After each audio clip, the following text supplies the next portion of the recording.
Hello and welcome to another edition of Sadler's TV. I'm joined by the man in the hot seat, his third appearance on the show, Jon Whitney. Jon, good to have you with us again. Yeah, nice to be here. Slightly different circumstances again this time around. Seems to change every time we have you on here.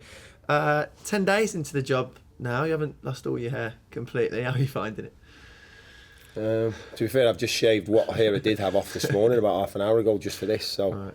But I'll just, before we move on, it's one I always say, the person makes the hair doesn't make the person. Okay. Yeah, so from that, it doesn't make my personality. It's not my hair, so I'm okay. No, I'm good. right. It's good. And I've said it. I don't want to go over and repeat myself because a lot of the fans have heard it already. But it's a lot of the stuff is what I do on my day-to-day basis. Obviously, it's a bit different now because I've got a bit more responsibility. But I enjoy it. I love being challenged every day, and it's my drive. And to get up every morning with that like fire in my belly again rekindled, it's a pleasure.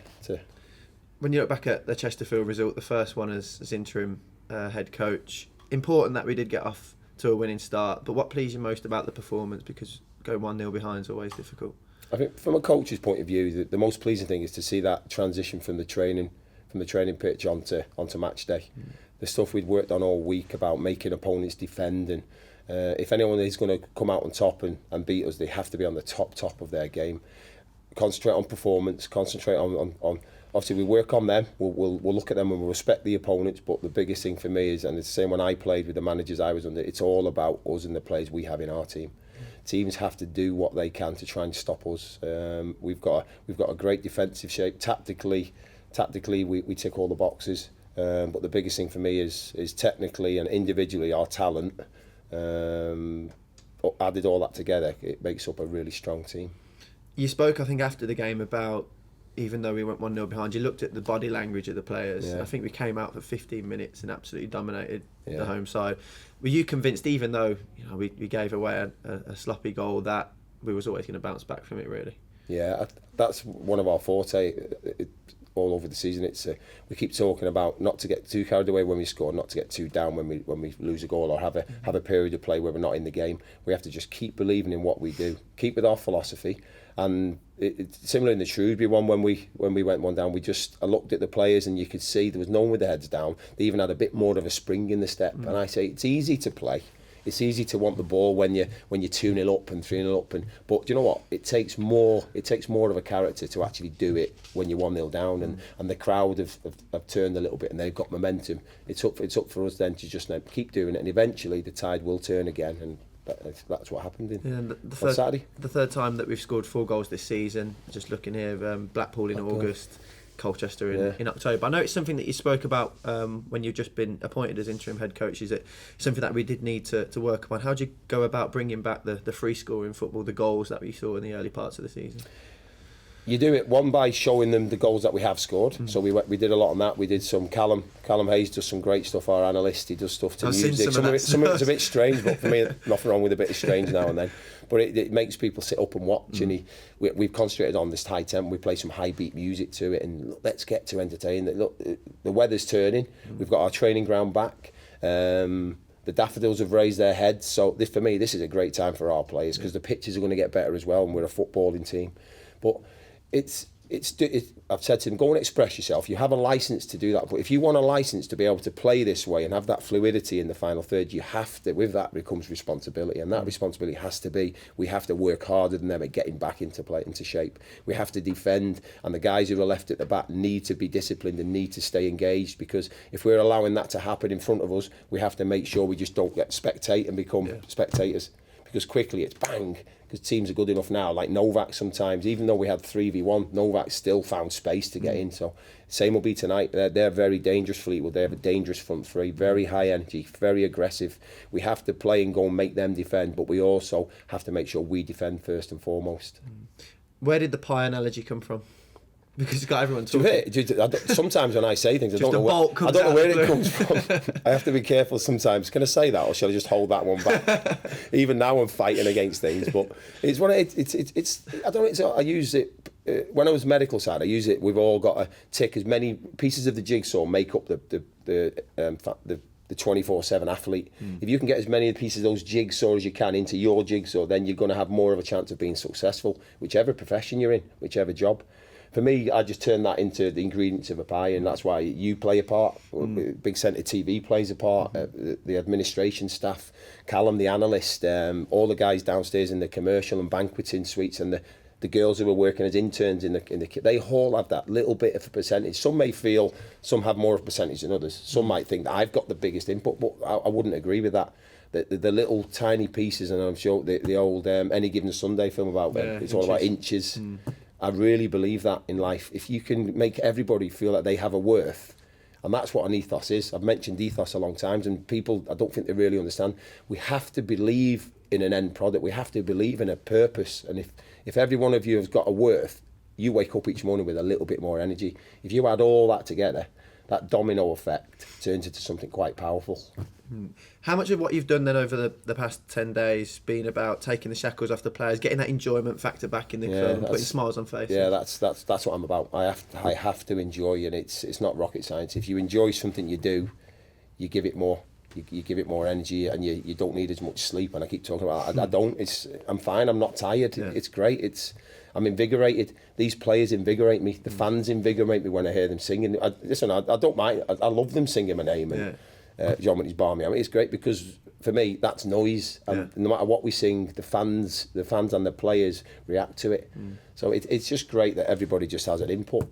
For me, it's fantastic for me to be leading to be heading the ship, but we've all got a big part to play. Do you think that in a wider discussion about football in general as a sport that it's lost the enjoyment factor a little bit because of all the commercial, financial pressures that are involved in the game now, that the players sometimes get bogged down in all that? Yeah, because I remember from a young kid off a council estate in Winsford in Cheshire, and we probably had one ball for the whole estate. Whoever had that ball, and all the bits were poured out, whoever had that ball was the best friend of everybody. As soon as his ball went, nobody wanted to know him. So it was he lost his worth. He lost his worth big time. So it's a strange where I've come from that, and it's, I don't know, when you think of what your drive is, and my drive was I just wanted to be a footballer, and my teacher said to me, "What do you want to be when you grow up, Jon Whitney?" "I want to be a footballer."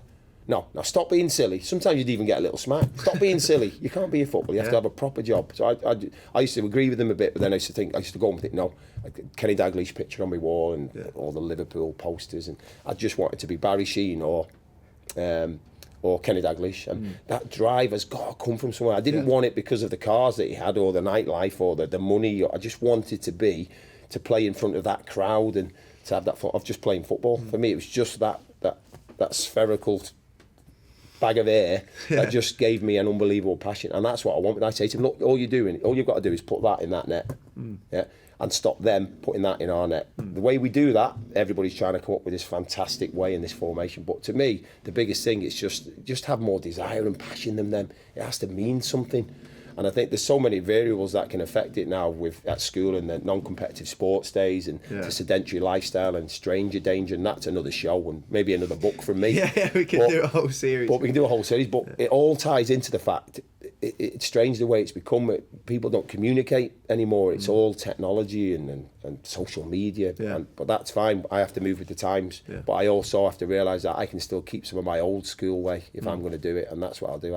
I'll stamp my personality onto it, I think. We're going to pitch some fan questions to you in the second half of the programme. I just want to ask you, talk about your passion for being a footballer and wanting to play football when you was a kid. What about management? Was there ever any part of you through the latter years of your playing days, or even when you was turned into a physiotherapist and went into the sports science aspect of the game, did you still have that burning desire, maybe something in the back of your mind? I thought, I could give that a go. I think I always have. I've always looked at my managers and how they manage me and thought, I've learned from that. Maybe I'll do that differently. And how physios managed me when I had injuries, thought I'd probably do that a little bit different when I became a physio. So I always observe and take on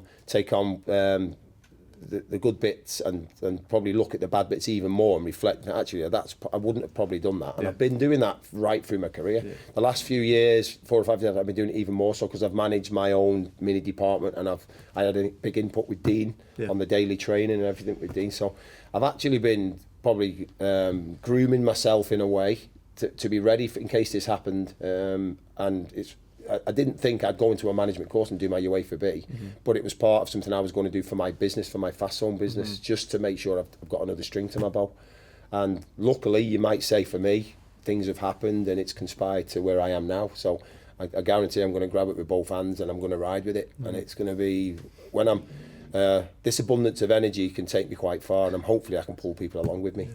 You've worked under quite a few interesting characters. In the second half, we're going to go through these and just see what you've taken from each of them, which could be quite interesting. Yeah, could be interesting.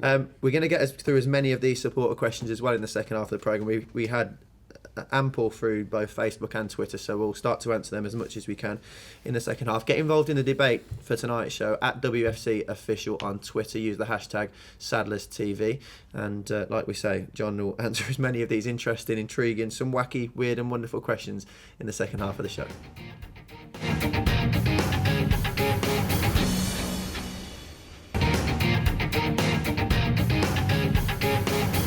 Welcome back to Sadlers TV, episode 16 of the series, and we have the man in the hot seat alongside me, Jon Whitney, making his third appearance on the show. Jon answered some great questions about your motivation, your intentions now as the man at the helm. One of the questions that I think you answered, I think it was the first game, it might have been after the Chesterfield game in fact, about Sean O'Driscoll and in the fact that how was your relationship with him. One thing that you said that caught my eye was that you'd learnt quite a lot from him in a coaching aspect. Go into a little bit of detail about what you took from Sean O'Driscoll and his time here.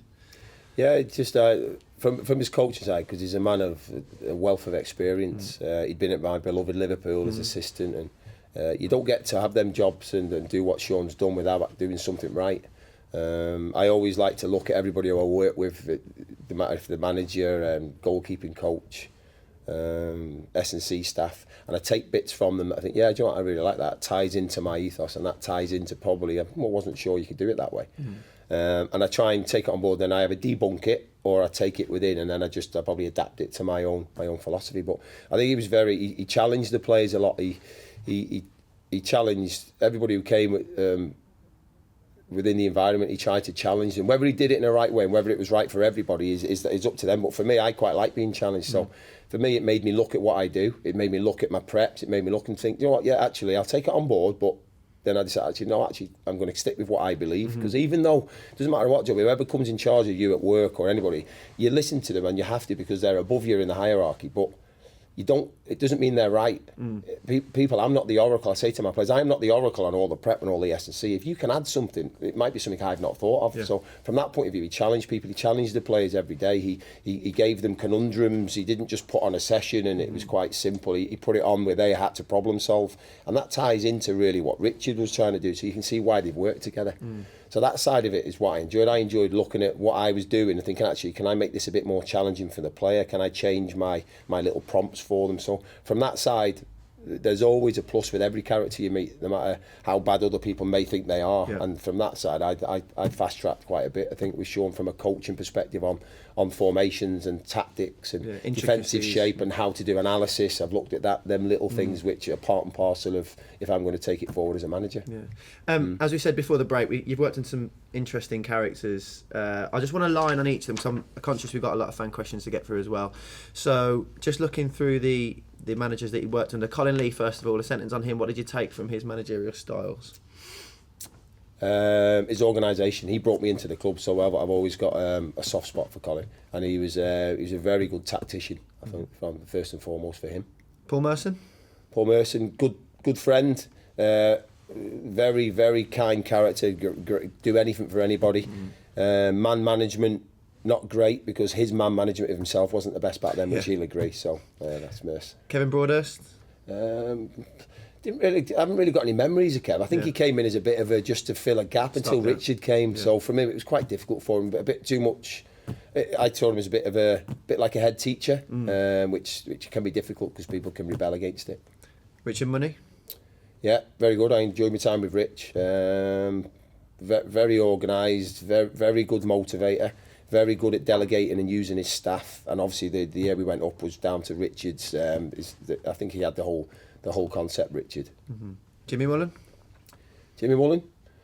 challenging, challenging. Probably a period of his life where I think he found it quite different the way football had moved on from when he was last in it. I think that time, the period, and I'm sure he'll agree, the period he was out made it quite difficult for him to come straight back in when sports science was really gathering pace and momentum. So I thought it was quite difficult for Jimmy and a difficult time. Chris Hutchins, yeah, came at a good time. Wasn't sure how he found me at first. I found that they put me to one side at the first, which for me is something I don't like, because I'm one of them. I can help anybody. If you use me right and don't see me as a threat, then I think I can only be something but positive. But he was good. He was just unfortunate with results. Him and Skip, it wasn't through lack of effort. It just didn't work out for them here. Finally, 5 years with Dean Smith. Very good. Very enjoyable.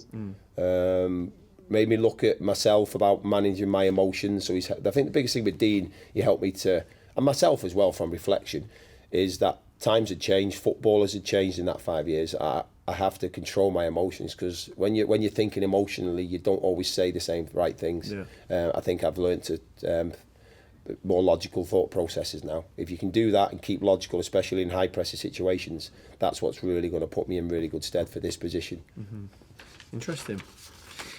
Fan questions. Did well to get through that, You didn't we? did, yeah. I was wondering what stories you We'll was have an come out X-rated with. show for the other one. Okay, first question comes in from Gerald Cooper. She says, what do you write on the scraps of paper during the game? There was a photo from Chesterfield where I think you're holding out a piece No, of it's paper. Hangman. Me and Cuts do Hangman. You just play a little bit we just play a bit of Hangman. crossword. No, it's just a little problem. It's like most coaches, because although you see something, it might just be a little thing about shape, and maybe getting Geordie to sometimes come in as a 4, and little things that when it comes to half time and sometimes someone else adds another comment, you forget. So it's just little bullet points, just that forms the basis of your half-time team talk. That's it. Yeah.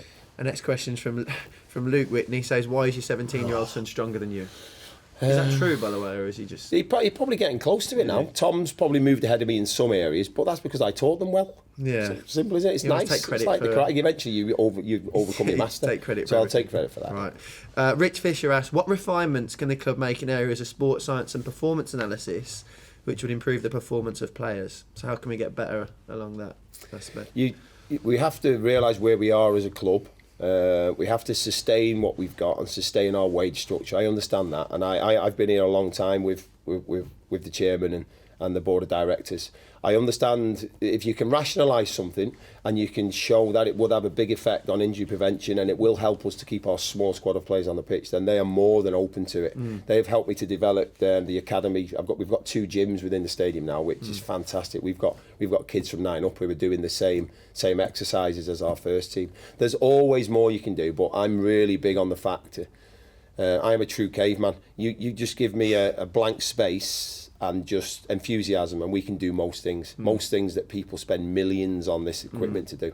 We've just got a blank canvas, and we just use hooks on the walls, where some people get pulley machines, and our injury rate is fantastic. So it just shows that you can spend as much money as you want, but you get to a stage where there's always something better. Yeah, of course. But just be happy with what you do and then do it right. That's my biggest thing. Do what you do it right, rather than just ticking boxes.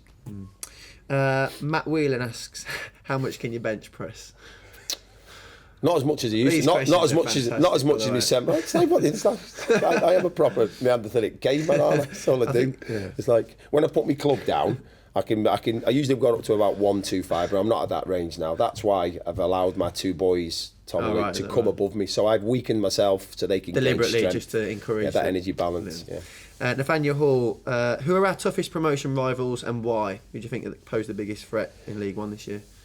The ones who are there are our biggest threat, because for us 11 games, 10 games for them. Wigan, obviously, they keep reinforcing. They keep adding and they keep adding to the squad. And you think, God, they must have a hell of a squad. But then they add another one, and then they add another one. So obviously it's a fine balance for them, because for us it's about this tight-knit group and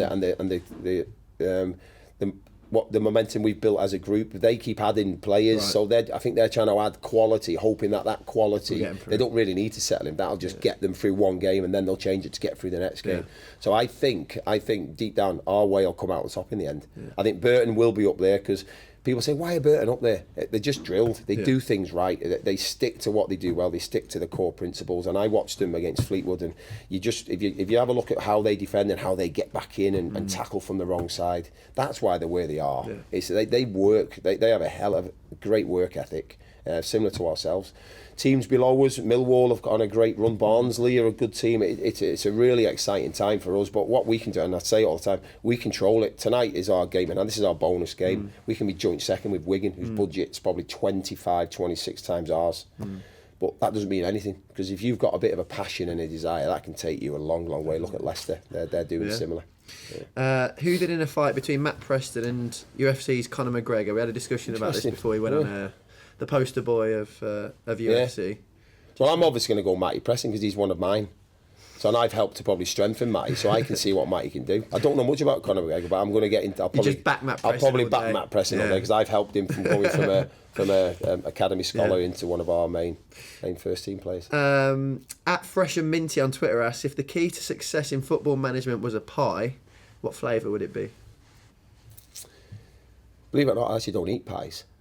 Yeah. So after all this? After all that, I actually don't eat. I like them because it's just, I don't know, it's something I've had with my fitness, but I think at the end of the day, you can't beat a nice steak and kidney with probably a puff pastry with some nice and my old grandma's homemade gravy with some chunky chips. Decent. Yeah.